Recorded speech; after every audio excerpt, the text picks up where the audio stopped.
Hello बच्चों, चलिए प्रश्न को पढ़ते हैं और समझते हैं। साइन 2x गुणा साइन 4x का अवकलन कीजिए। प्रश्न को हल करने से पहले प्रश्न के लिए हम मुख्य अवधारणा लिख लेते हैं। तो प्रश्न की मुख्य अवधारणा,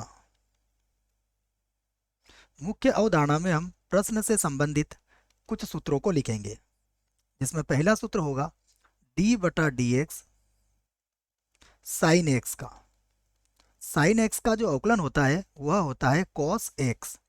और इसी सूत्र से हम एक बात और कह सकते हैं कि यदि d बटा डी एक्स हमें साइन के एक्स का अवकलन करना हो, जहां के क्या है, अचर है, तो इसका अवकलन होगा के कॉस के एक्स के बराबर होगा। ध्यान रहे, यहाँ जो के है वह कोई भी अचर हो सकता है, कोई भी वास्तविक संख्या यहाँ पर ये हो सकता है।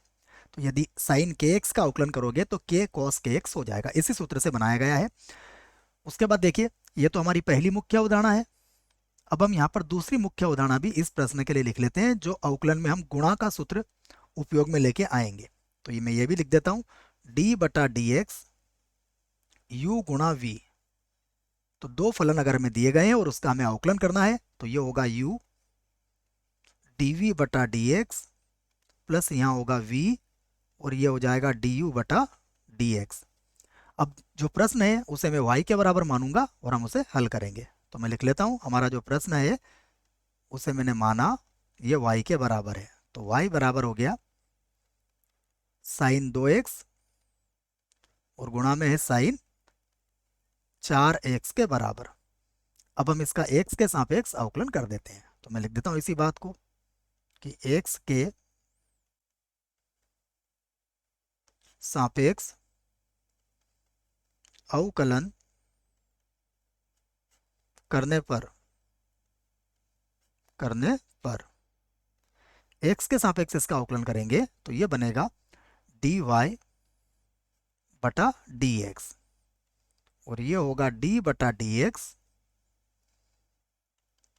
साइन 2x और साइन 4x। और जैसा कि गुणा का सूत्र हमने देखा है, तो सूत्र की सहायता से ये बनेगा साइन 2x d बटा dx और ये हो जाएगा साइन 4x। उसके बाद प्लस ये होगा साइन 4x और d बटा dx होगा साइन 2x, साइन 2x। अब हम इनका अवकलन कर लेते हैं। तो सबसे पहले साइन 2x तो वैसे ही रहेगा, साइन 4x का अवकलन होगा। अगर हम इस सूत्र की बात करें तो इस सूत्र की सहायता से ये जो 4 होगा ये तो यहाँ गुणा हो जाएगा, ये होगा 4 और ये हो जाएगा कॉस 4x के बराबर। उसके बाद प्लस यहाँ पर हो जाएगा साइन 4x और उसके बाद साइन 2x का अवकलन करेंगे तो देखिए ये 2 हो जाएगा और उसके बाद ये हो जाएगा कॉस 2x।